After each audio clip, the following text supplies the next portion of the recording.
Over the course of 25 years in 19th century Pennsylvania, 5 different women married the wealthy industrialist Jeremiah Hartwell.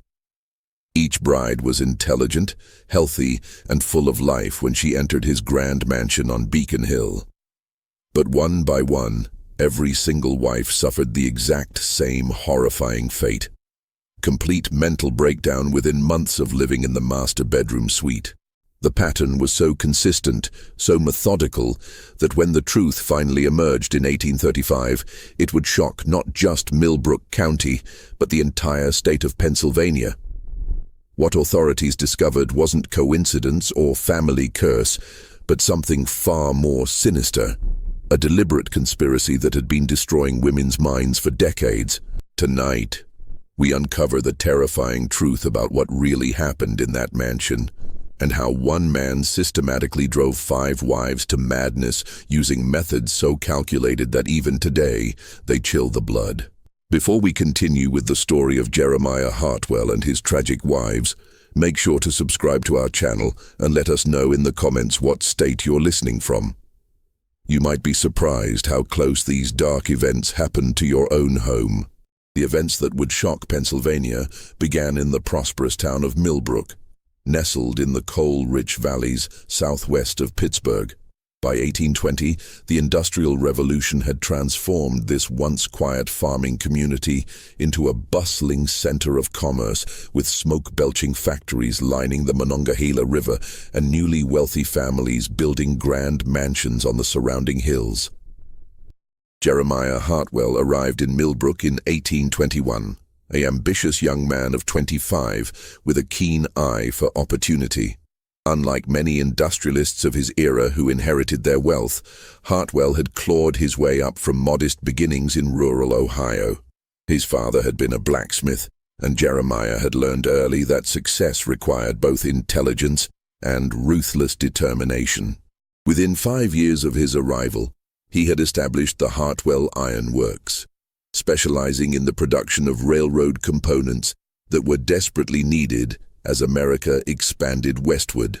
The Hartwell Mansion, completed in 1828, stood as a testament to his rapid rise. Perched on Beacon Hill overlooking the town, the 3-story Georgian structure boasted 42 rooms, imported marble fixtures, and manicured gardens that stretched for acres. The townspeople marveled at its grandeur, particularly the master bedroom suite that occupied the entire east wing of the 2nd floor. Hartwell had spared no expense in its decoration, with hand-painted wallpaper from France, a massive 4-poster bed carved from Pennsylvania cherry wood, and tall windows that offered panoramic views of the valley below. What made Hartwell's success even more remarkable was his personal magnetism. Standing over 6 feet tall with piercing blue eyes and prematurely silver hair, he possessed the kind of commanding presence that made both business rivals and social peers take notice. Local society matrons competed to invite him to their gatherings, and unmarried daughters of prominent families found themselves inexplicably drawn to his sophisticated charm and obvious wealth. Hartwell seemed to understand exactly how to make each person feel as though they were the most important individual in the room. This combination of wealth, charm, and social position made Jeremiah Hartwell the most eligible bachelor in western Pennsylvania. When he announced his engagement to Margaret Dunlap, the 19-year-old daughter of a respected judge, the entire community celebrated what appeared to be a perfect match. The wedding, held in October 1829, was described by the Millbrook Gazette as the social event of the decade, with over 300 guests attending the elaborate ceremony at St. Andrew's Presbyterian Church. Margaret Hartwell's transformation began slowly, almost imperceptibly, in the spring following her wedding. At first, the changes seemed like the natural adjustments of a young bride adapting to married life. She had always been known for her quick wit and engaging conversation at social gatherings, but now she appeared distracted during visits, often staring out windows with a peculiar intensity that made her guests uncomfortable. Her sister, Catherine Dunlap, later recalled in a private letter that Margaret had begun speaking about the house as though it were watching her. She would stop mid-conversation and turn toward empty doorways, Catherine wrote, as if someone had called her name. When I asked what she heard, she would smile in that strange way and say, "Just the house settling, dear sister. Old houses have their own language." By summer, Margaret's behavior had become noticeably erratic. She began refusing to sleep in any room other than the master bedroom, claiming that the house felt wrong when she wasn't in her proper place. The household staff, initially charmed by their mistress's gentle nature, grew increasingly uneasy as Margaret developed what they privately called the watching habit. She would position herself at the bedroom windows for hours, not looking out at the gardens or the town below, but staring intently at her own reflection in the glass, moving her head slightly from side to side as if studying herself from different angles. The breaking point came on a humid evening in August 1830. The Hartwells were hosting a dinner party for several prominent Pittsburgh businessmen when Margaret suddenly stood up in the middle of the main course, walked to the dining room's large mirror, and began having an animated conversation with her reflection. The guests watched in stunned silence as she gestured emphatically and appeared to be arguing with the image in the glass, occasionally laughing in a high-pitched manner that no one had ever heard from her before. She kept asking her why she looked so tired, recalled Thomas Pemberton, one of the dinner guests, in his journal. But the most unsettling part was that she seemed to be waiting for answers, pausing as if the reflection was speaking back to her. When Mr. Hartwell gently tried to guide her away from the mirror, she became agitated and insisted that she wasn't finished talking yet.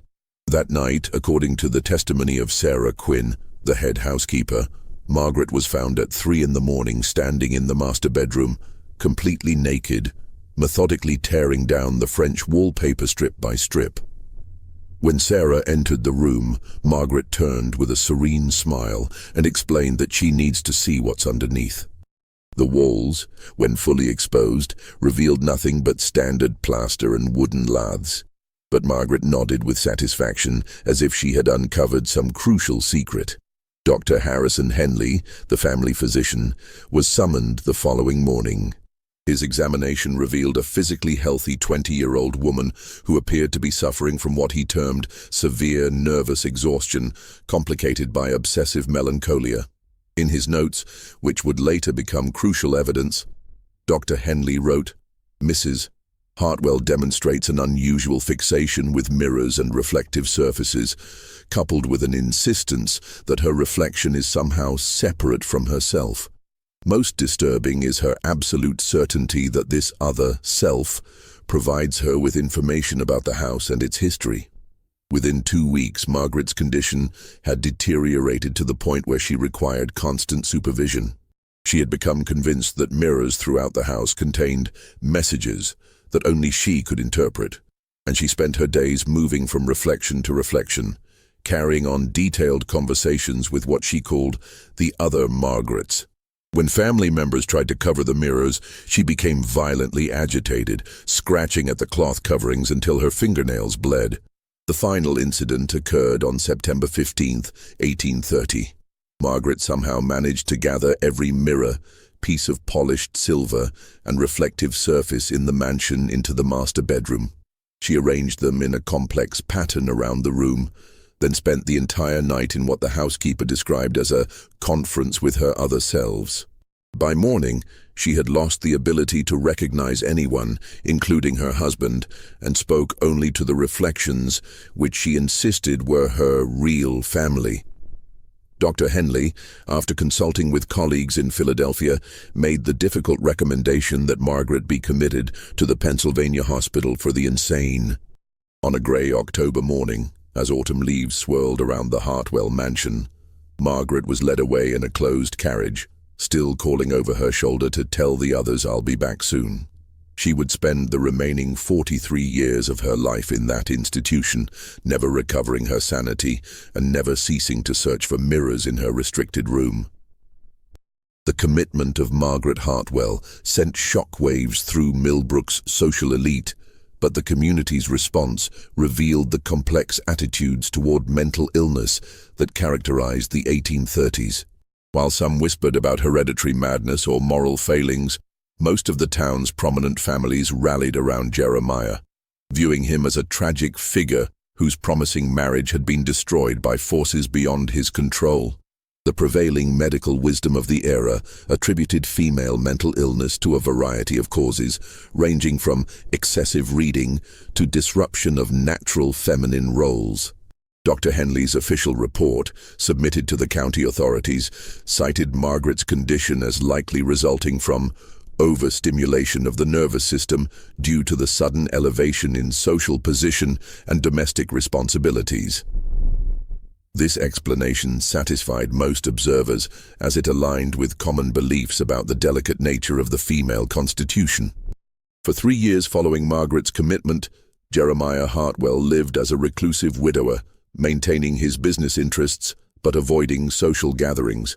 The master bedroom was sealed, its contents covered with white sheets, and Jeremiah moved to a smaller room on the 3rd floor. The household staff, reduced to just the essential positions, reported that their employer spent most evenings in his study, poring over medical texts and correspondence with various physicians about his wife's condition. During this period, Hartwell became obsessed with understanding what he called the science of mental affliction. He accumulated an extensive library on topics ranging from phrenology to the latest European theories about nervous disorders. His personal journals, discovered decades later, reveal a man genuinely tormented by his wife's fate and desperately seeking rational explanations for her breakdown. In 1833, Jeremiah received word that Margaret had died in the asylum, her final years marked by progressive physical deterioration that accompanied her mental decline. The funeral was a small, private affair attended only by immediate family members. Margaret was buried in the Hartwell family plot in Millbrook Cemetery, her gravestone bearing only her name, dates, and the inscription, "Beloved wife, at peace." The tragedy seemed to mark the end of one chapter in Jeremiah's life, but those closest to him noticed that Margaret's death had changed him in subtle but profound ways. His business associates remarked that he had developed an almost obsessive attention to detail in his personal appearance and surroundings. He began requiring that all mirrors in his office be cleaned twice daily, and he had developed a habit of checking his reflection frequently throughout business meetings, as if verifying that he appeared normal to others. More significantly, Hartwell had begun speaking about marriage again, but in terms that struck many as coldly analytical rather than romantic.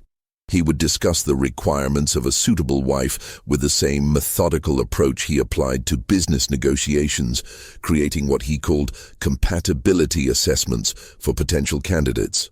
It was during this period that Hartwell met Elena Rodriguez, the 22-year-old daughter of a Spanish merchant who had recently established trading connections with Pittsburgh's growing industrial sector. Elena possessed a rare combination of intelligence and beauty that immediately captured Hartwell's attention. But more importantly, she demonstrated what he described as exceptional mental resilience during their courtship conversations. Their engagement, announced in the spring of 1834, surprised many in Millbrook society who had assumed Hartwell would never remarry. But those who observed the couple together noted that Jeremiah seemed to have recovered his earlier charm and confidence. Elena, for her part, appeared genuinely happy and excited about becoming mistress of the grand mansion on Beacon Hill. The wedding took place in June 1834, a more modest affair than Hartwell's first marriage, but still elegant enough to satisfy social expectations. As Elena moved into the mansion, Hartwell made a decision that would later seem significant. He reopened the master bedroom suite, having it completely redecorated with new wallpaper, furnishings, and, most notably, an entirely new collection of mirrors. Elena embraced her role as mistress of the Hartwell household with enthusiasm and grace. She was particularly proud of the master bedroom, often giving tours to visiting ladies and pointing out the beautiful mirrors that reflected light throughout the spacious suite. She seemed to take special pleasure in the large vanity mirror, where she would sit each morning and evening, brushing her long, dark hair while chatting happily with her personal maid about the day's activities. For the first 6 months of their marriage, Eleanor appeared to be thriving in her new life. She quickly became popular among the local social set, known for her warmth, intelligence, and genuine interest in others. Unlike Margaret, who had been somewhat shy and reserved, Eleanor possessed a natural confidence that made her an ideal hostess for Jeremiah's business entertaining. But by the winter of 1834, those closest to Elena began to notice subtle changes in her demeanor and habits. The first signs of Elena's deterioration appeared in February 1835, manifesting in ways that were eerily reminiscent of Margaret's early symptoms, though the household staff had been strictly instructed never to discuss the previous Mrs. Hartwell's illness with the new bride. Elena's personal maid, Maria Santos, a young woman who had accompanied Elena from her father's household, kept detailed notes in her private diary about her mistress's changing behavior. These notes, discovered years later hidden in the mansion's attic, provide the most complete record of Elena's gradual transformation. Senora Elena has begun spending much longer at her vanity, Maria wrote in early February. This morning she sat brushing her hair for nearly 2 hours, but she was not looking at herself. She was staring just to the left of her reflection, as if watching someone else in the mirror. When I asked if she needed anything, she said, "She's trying to tell me something important, Maria. I must listen carefully."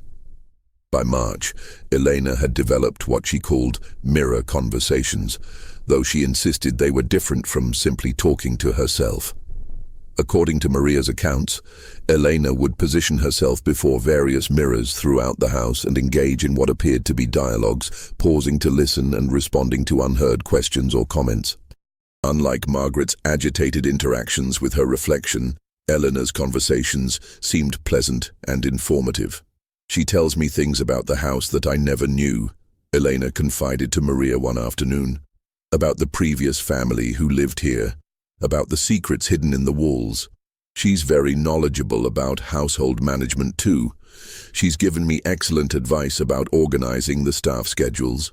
Dr. Henley, still serving as the family physician, was discreetly consulted when Elena's behavior became more pronounced. His private notes from this period reveal his growing concern about what he termed a most troubling parallel to the previous Mrs. Hartwell's condition. However, Elena's symptoms differed in significant ways that made diagnosis difficult. While Margaret had become increasingly agitated and incoherent, Elena remained articulate, rational, and functional in all areas, except her relationship with mirrors. The turning point came in April 1835, when Elena announced to the household staff that she had learned something very important from her conversations with what she now called the Mirror Woman. She had discovered, she claimed, that the previous Mrs. Hartwell was still present in the house, trapped within the reflective surfaces and trying to warn future wives about the truth behind the walls. "Elena has become convinced that the mirrors contain some form of spiritual presence," Dr. Henley wrote to a colleague in Philadelphia. However, unlike cases of religious mania or supernatural delusions I have encountered, she maintains perfect rationality in all other matters. She continues to manage the household efficiently, maintains normal social relationships, and shows no signs of the physical deterioration typically associated with mental illness. The obsession appears to be completely focused on reflective surfaces and what she believes they reveal about the house's history. Jeremiah's reaction to his second wife's developing condition was markedly different from his response to Margaret's illness. Rather than seeking immediate medical intervention, he began what he called careful observation and documentation of Elena's behavior. His journals from this period show a man trying to understand the apparent pattern emerging in his household. "Elena's condition progresses along remarkably similar lines to Margaret's," he wrote, "yet with enough variation to suggest that the underlying cause may be environmental rather than constitutional." Both women were perfectly healthy before residing in the master bedroom suite. Both developed fixations with mirrors within months of taking up residence. Both claimed to receive information from their reflections that they could not have known previously. This analytical approach led Hartwell to conduct what he called controlled experiments with Eleanor's condition. He began documenting exactly which mirrors triggered the strongest responses, at what times of day the conversations were most intense, and what specific information Elena claimed to receive from the reflections. His notes reveal a systematic attempt to understand whether external factors might be contributing to his wife's mental deterioration. The experiments yielded disturbing results. Elena's most intense episodes occurred in the master bedroom between sunset and midnight, always involving the same large vanity mirror that had been Margaret's primary focus. The conversations followed consistent patterns, with Elena asking questions about the house's history and receiving what she described as detailed answers about previous residents, hidden rooms, and secrets that must be preserved. Most unsettling was Elena's claim that the reflection had shown her the truth about what happened to the first wife. According to Elena, Margaret had not gone insane at all, but had discovered something so shocking about the house or its owner that she had been deliberately made to appear mentally ill to discredit her potential revelations. The mirror woman says Margaret knew too much, Elena told Maria in May 1835. She says that's why Margaret had to be sent away to protect the important secret. But she also says Margaret is still trying to warn people through the mirrors because the truth must eventually come out. By summer, Eleanor's behavior had become impossible to hide from Millbrook society.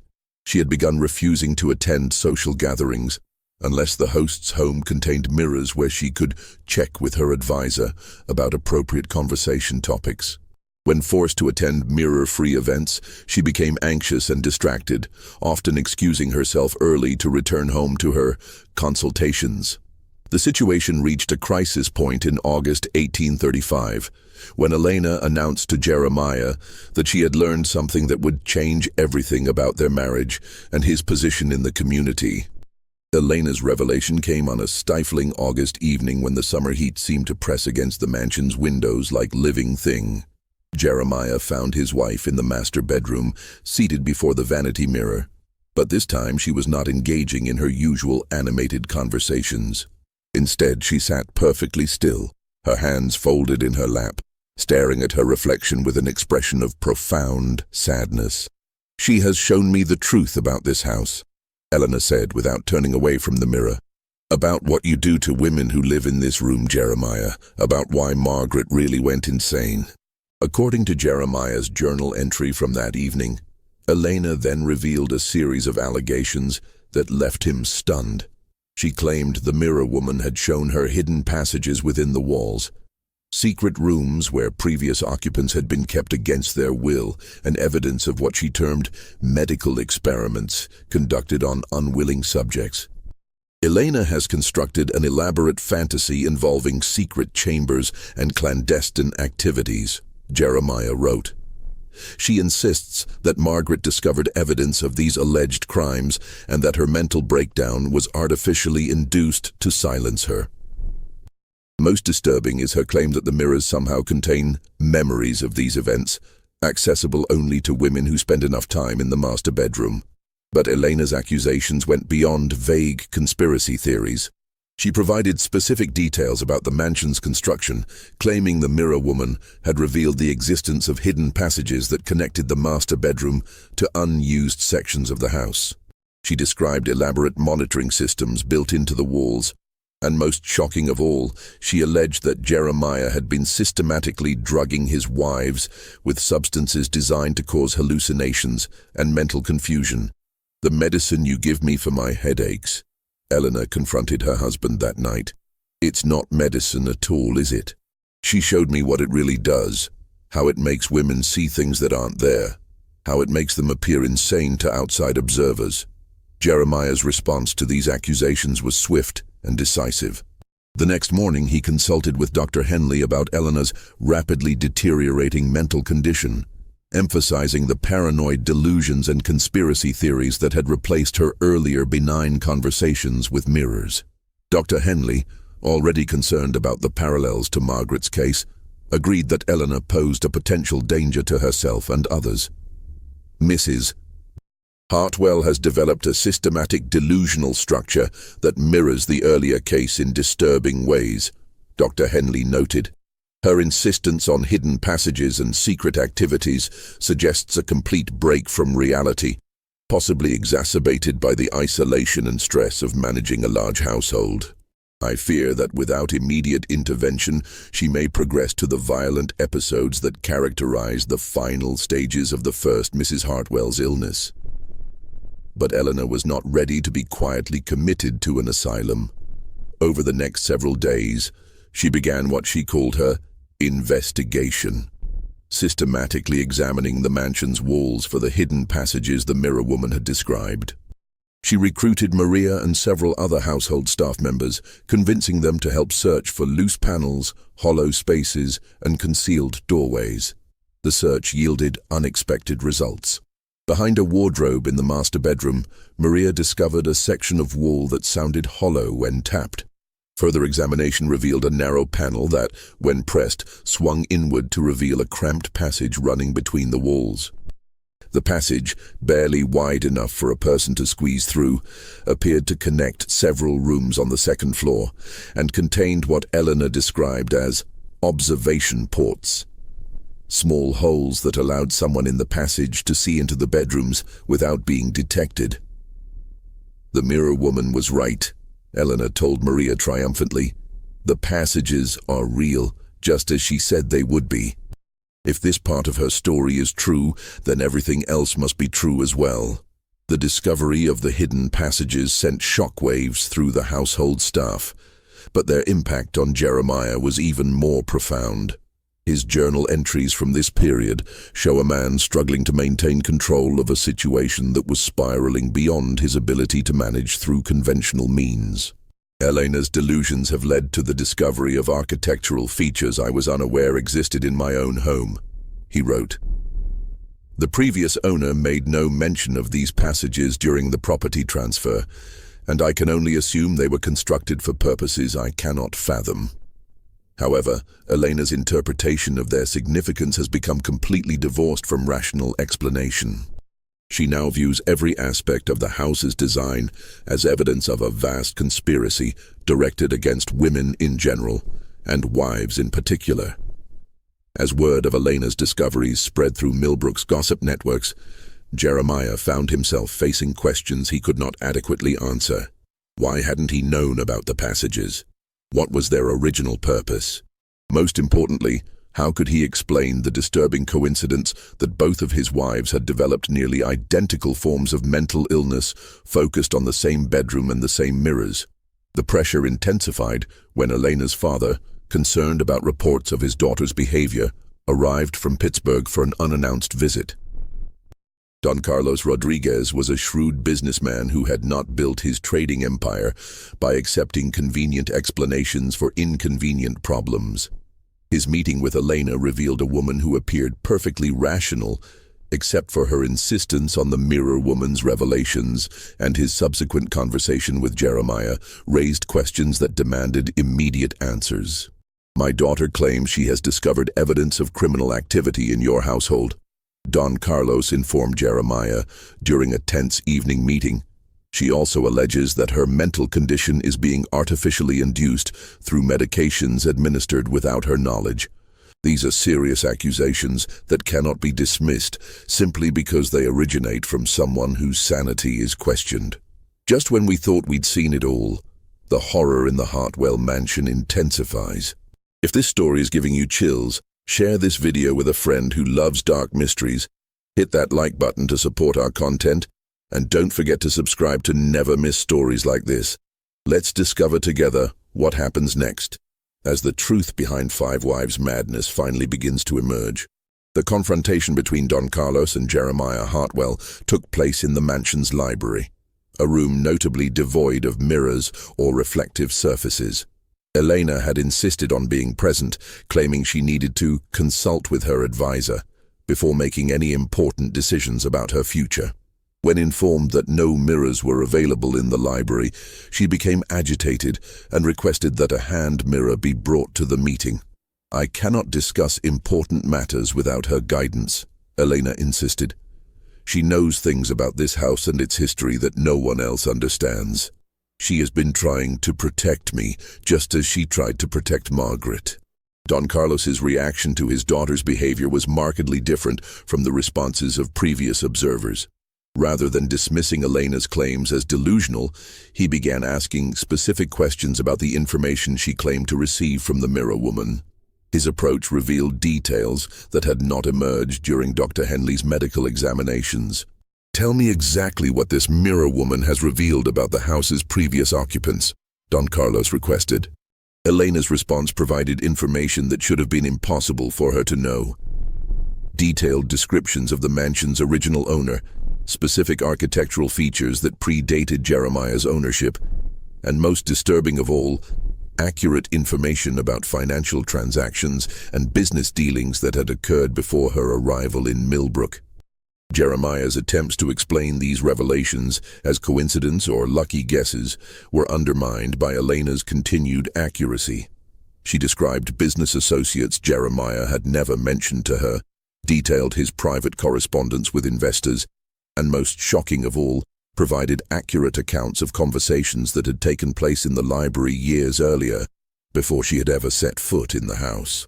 "The mirror woman sees everything that happens in the house," Elena explained. "She has been watching and listening for years, accumulating information about all the residents and visitors.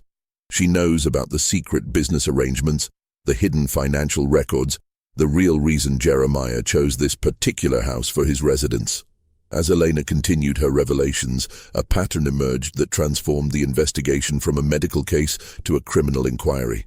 The information she provided suggested that the Hartwell mansion had been deliberately chosen for its hidden passages and observation capabilities, that Jeremiah's business success was built on information gathered through covert surveillance of his guests and competitors, and most damning of all, that his marriages were strategic arrangements designed to provide cover for activities that require the appearance of domestic respectability. The evening's discussion was interrupted by the arrival of Dr. Henley, summoned by Jeremiah to provide medical testimony about Elena's condition. However, Don Carlos's presence changed the dynamic of what Jeremiah had intended as a commitment hearing. Instead of a simple evaluation of Elena's mental state, the meeting became an interrogation of the circumstances surrounding both wives' illness. "Dr. Henley," Don Carlos inquired, "in your medical opinion, what could cause two different women, with no previous history of mental illness, to develop nearly identical symptoms after residing in the same location?" Dr. Henley's response revealed the limitations of 1830s medical knowledge, but also his growing suspicions about the case. While such coincidences are unusual, he admitted, they are not impossible. Environmental factors, including stress, isolation, and exposure to certain substances, could theoretically produce similar symptoms in different individuals. However, the specific focus on mirrors and the consistent reports of receiving information from reflections suggest either a shared delusion or what, Doctor? Don Carlos pressed. Or the possibility that both women were exposed to similar environmental conditions that produce similar hallucinogenic effects, making them susceptible to suggestion and false memories while maintaining their ability to function normally in other areas. The implications of Dr. Henley's statement hung heavy in the library's stifling air. If Elena's condition was artificially induced, then Margaret's similar breakdown took on an entirely different meaning. Rather than tragic coincidences, the wife's mental illness became evidence of systematic manipulation designed to discredit women who had learned information that threatened Jeremiah's carefully constructed facade. As the evening wore on, Eleanor's behavior became increasingly erratic, but in ways that suggested desperation rather than madness. She repeatedly requested access to a mirror, claiming she needed to verify important details before making serious accusations. When her requests were denied, she became agitated and began describing the contents of locked rooms and hidden compartments throughout the house, information that Jeremiah insisted she could not possibly possess. The crisis reached its climax when Elena suddenly stood up and announced that the mirror woman had revealed the location of the evidence that will prove everything. She led the group to the master bedroom, where she directed them to a section of wall behind the massive wardrobe. Following her instructions, they discovered not only the hidden passage Maria had found earlier, but a concealed compartment containing documents and materials that would transform the investigation into a criminal prosecution. The documents hidden in the wall cavity told a story that was both more complex and more horrifying than Elena's mirror woman had suggested. As Don Carlos examined the papers by lamplight, the true scope of Jeremiah Hartwell's activities began to emerge from decades of careful concealment. The first revelation came from a leather-bound ledger containing detailed records of surveillance activities conducted from the hidden passages. Entry after entry documented private conversations, personal secrets, and business negotiations that had been observed and recorded without the knowledge of the participants.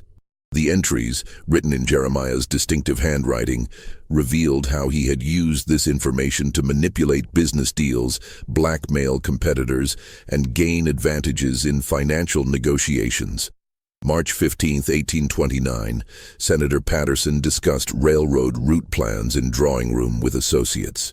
Confirmed northern passage through Millbrook Valley. Adjusted investment portfolio accordingly.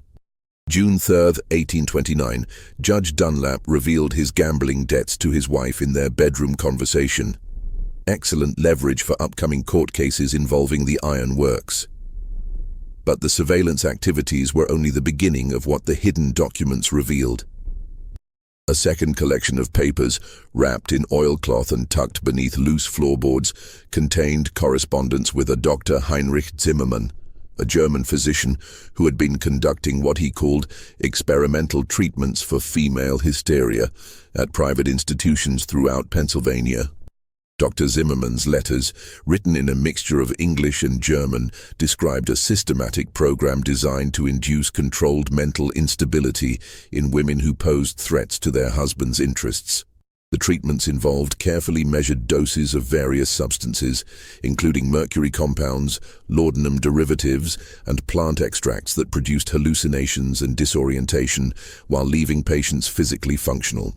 The beauty of the treatment, Dr. Zimmermann wrote in one letter, is that the subject retains enough rationality to appear normal in casual interactions, while developing specific obsessions and delusions that discredit any inconvenient truths they might reveal. The focus on mirrors is particularly effective, as it appears to be a natural feminine vanity taken to pathological extremes. Elena's accusations about being drugged were not paranoid delusions.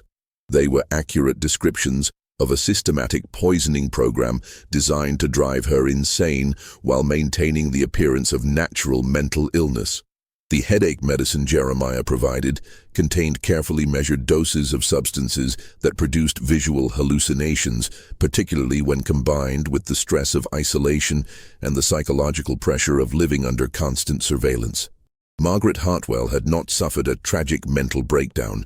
She had been deliberately poisoned when she discovered evidence of Jeremiah's surveillance activities.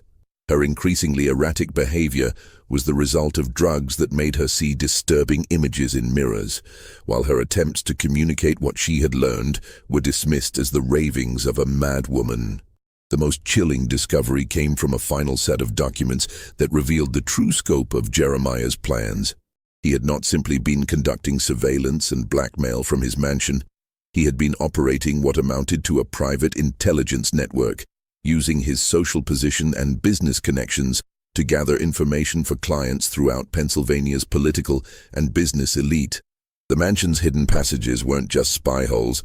They were part of an elaborate system that included concealed recording devices, document copying facilities, and storage areas for compromising materials. Jeremiah's marriages weren't romantic relationships. They were business arrangements designed to provide him with hostesses who could gather information at social events while remaining above suspicion due to their apparent respectability. When Margaret discovered evidence of these activities, Jeremiah had used Dr. Zimmermann's experimental treatments to discredit her potential revelations. When Elena began asking similar questions, he had simply repeated the same process, confident that the medical establishment's ignorance about the true causes of her symptoms would protect him from serious investigation. Don Carlos's reaction to these revelations was swift and decisive.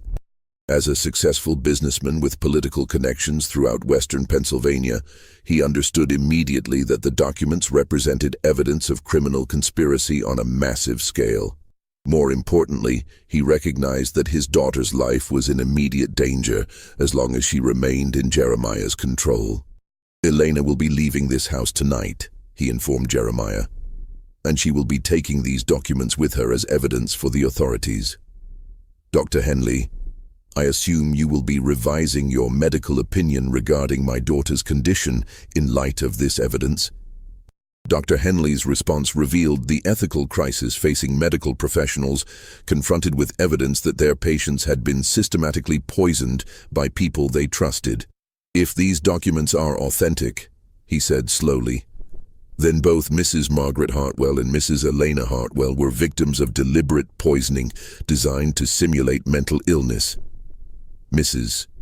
Elena's condition should improve rapidly once the toxic substances are eliminated from her system." Jeremiah's reaction to the discovery was surprisingly calm, suggesting a man who had prepared for the possibility of exposure. "The documents you found are forgeries," he claimed, planted by Elena during her delusional episodes. "The correspondence with this alleged Dr. Zimmerman is fictional, designed to support her paranoid fantasies about being poisoned. I'm afraid her mental condition has progressed to the point where she's capable of creating elaborate false evidence to support her delusions." But Don Carlos had anticipated this defense. "Then you won't object to having the contents of these medicine bottles analyzed by independent chemists," he replied, producing the various compounds Jeremiah had been administering to Elena. "And you certainly won't mind if we bring in handwriting experts to verify whether these documents were written by you or by someone else." The confrontation might have continued indefinitely, but it was interrupted by an unexpected voice from the bedroom doorway.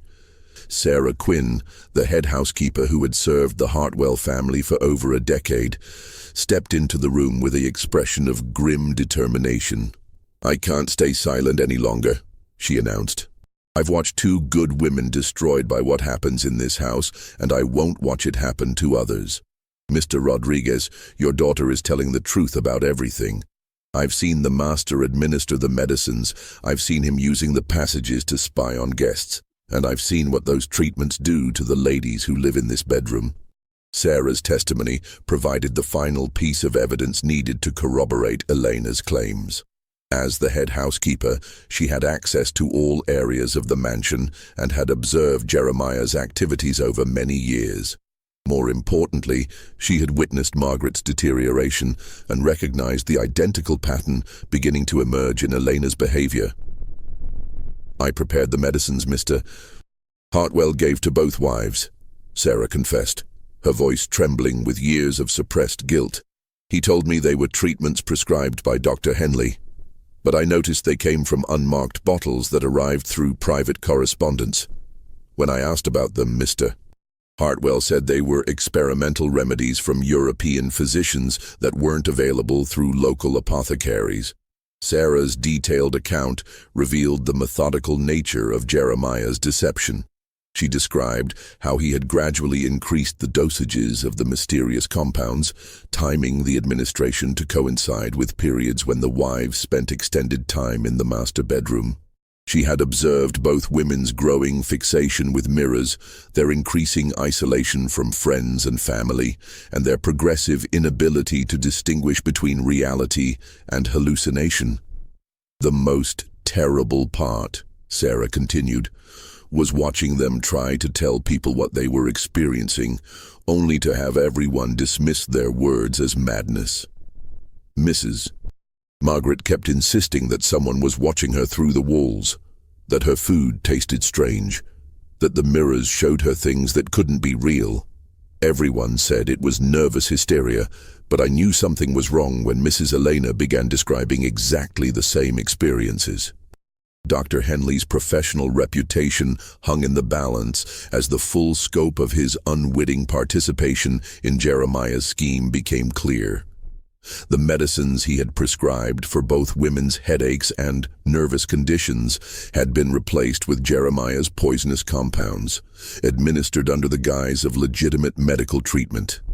His diagnoses of mental illness had provided the perfect cover for systematic poisoning, allowing Jeremiah to destroy his wife's credibility while maintaining his own reputation as a caring husband dealing with family tragedy.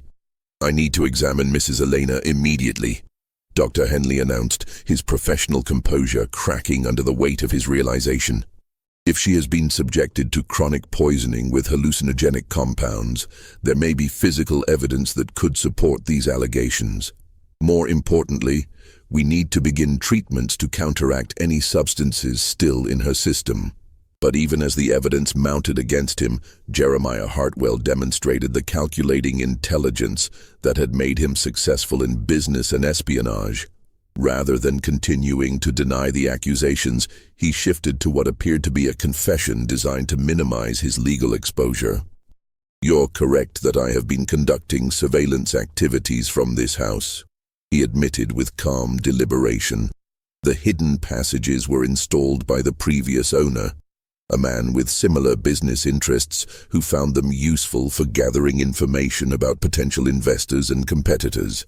When I purchased the property, I continued using these facilities because they provided significant advantages in commercial negotiations." Jeremiah's partial confession was carefully crafted to acknowledge the surveillance while denying the more serious charges of poisoning and conspiracy. He claimed that his wives had discovered the passages independently and had suffered mental breakdowns due to the stress of learning about his business activities. The medicines, he insisted, were legitimate treatments that had unfortunately proven ineffective against their deteriorating conditions.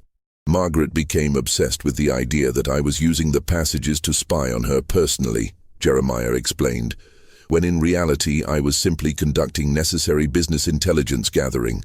Her mental condition deteriorated rapidly once she became convinced that every aspect of our marriage was part of some elaborate deception. Elena has unfortunately followed a similar pattern, constructing elaborate conspiracy theories to explain perfectly legitimate business activities. This explanation might have been persuasive under normal circumstances, but the presence of Dr. Zimmerman's correspondence made it impossible to sustain. The German physician's letters were too specific, too detailed, and too obviously connected to the symptoms both women had experienced to be dismissed as coincidence. Don Carlos had no intention of allowing Jeremiah to escape through legal technicalities. "We'll let the courts determine whether your activities constitute legitimate business or criminal conspiracy," he declared. "In the meantime, Elena will be removed from this house immediately and placed under the care of physicians who haven't been compromised by your deceptions." The confrontation was reaching its conclusion when Elena herself, who had been sitting quietly during much of the discussion, suddenly spoke with a clarity and rationality that had been absent from her voice for months. "The mirror woman isn't gone," she said, her tone perfectly calm and lucid. "She's still here, still trying to warn people about what happens in this house. But I can see her clearly now, without the medicines clouding my vision. She's not a reflection or a spirit or a delusion. She's me, the part of me that stayed rational and observant, while the rest of my mind was being systematically destroyed." Elena's revelation represented a breakthrough that transformed the entire understanding of her condition. The mirror woman had been her own subconscious mind, fighting against the effects of the hallucinogenic drugs by creating an alternate personality that could observe and remember events accurately. The conversations with her reflection had been internal dialogues between the drugged, confused Elena and the rational Elena, who was trying to piece together the truth about her situation. "I remember everything now," Elena continued. "Every conversation I overheard through the passages, every document I saw when Jeremiah thought I was too disoriented to understand, every detail about his business arrangements and his correspondence with Dr. Zimmerman. The mirror woman wasn't giving me information. She was helping me remember information I had gathered myself but couldn't access consciously because of the drugs. The immediate aftermath of Elena's recovery and the discovery of Jeremiah's conspiracy sent shockwaves through Millbrook and the broader Pennsylvania business community. Don Carlos wasted no time in presenting the evidence to county authorities, while Dr. Henley began the process of documenting Elena's recovery as proof that her condition had been artificially induced. Within days of discontinuing Jeremiah's medicines, Elena's symptoms began to disappear rapidly. Her obsession with mirrors faded as her natural mental clarity returned, and her ability to distinguish between drug-induced hallucinations and reality was fully restored. Most significantly, her detailed memory of the information she had gathered during her months of impaired consciousness provided investigators with a comprehensive picture of Jeremiah's criminal network. The legal proceedings that followed revealed the true scope of what prosecutors termed the Hartwell conspiracy. Evidence gathered from the mansion's hidden compartments documented years of surveillance, blackmail, and information trafficking that had corrupted business and political dealings throughout western Pennsylvania. Jeremiah's clients had included corrupt judges, dishonest politicians, and unscrupulous businessmen who had paid substantial sums for compromising information about their rivals and opponents. Margaret Hartwell's tragic fate took on new meaning as investigators exhumed her body and conducted post-mortem examinations using the most advanced forensic techniques available in 1835.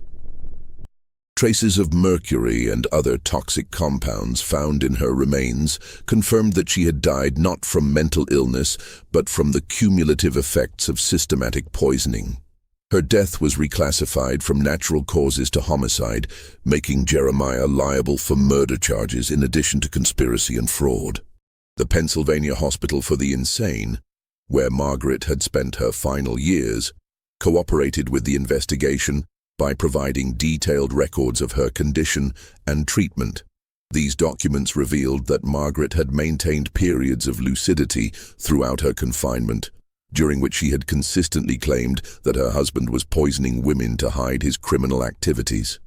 Her statements, previously dismissed as the ravings of a mad woman, were now recognized as accurate testimony from a victim of deliberate chemical torture.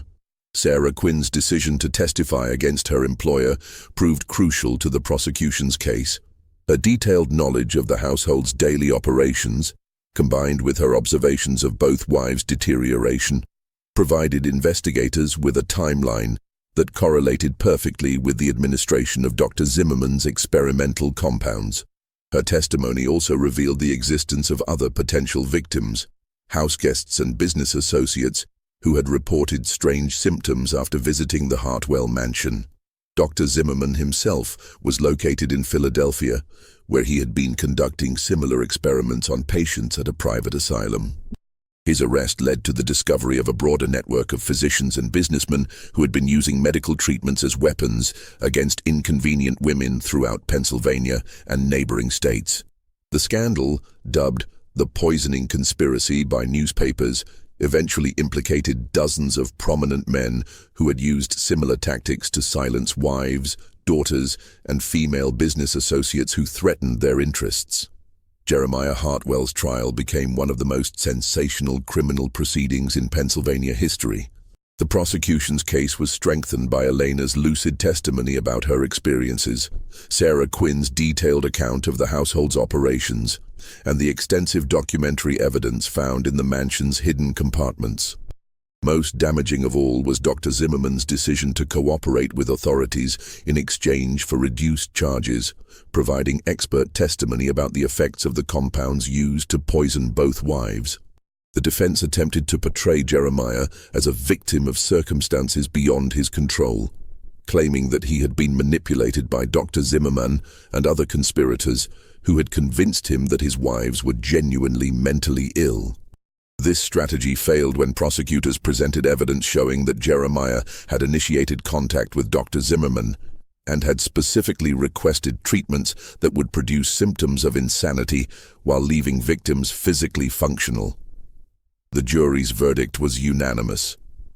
guilty on all charges, including murder in the first degree for Margaret's death, attempted murder for Elena's poisoning, and multiple counts of conspiracy, fraud, and extortion related to his surveillance and blackmail activities. The judge's sentence reflected the severity of the crimes and their impact on the community. Death by hanging, to be carried out within 30 days of conviction. Elena's recovery was complete by the time of Jeremiah's execution in December 1835. She had returned to her father's household in Pittsburgh, where she gradually resumed normal social activities and eventually remarried a merchant who specialized in importing goods from Spain.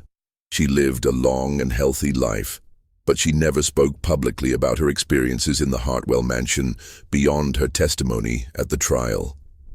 The Hartwell mansion itself became a symbol of the darker aspects of America's industrial development and the vulnerability of women in a society that readily dismissed their concerns as hysteria or madness. The building was sold to satisfy Jeremiah's debts and was eventually converted into a boarding house for railroad workers. The hidden passages were sealed, the mirrors were removed, and the master bedroom was divided into smaller rooms to eliminate its associations with the tragic events. But the legacy of the Hartwell conspiracy extended far beyond the fate of one criminal and his victims. The case led to significant reforms in Pennsylvania's laws regarding the commitment of mentally ill patients, requiring independent medical evaluations and stricter oversight of private asylums. It also sparked a broader conversation about the use of medical treatments as tools of oppression and the need for better protection of women's legal rights. Dr. Henley, devastated by his unwitting participation in the poisoning scheme, devoted the remainder of his career to studying the effects of toxic compounds on mental health. His research, partly funded by compensation payments from Jeremiah's estate, contributed to the development of more sophisticated techniques for detecting poisoning and treating its effects.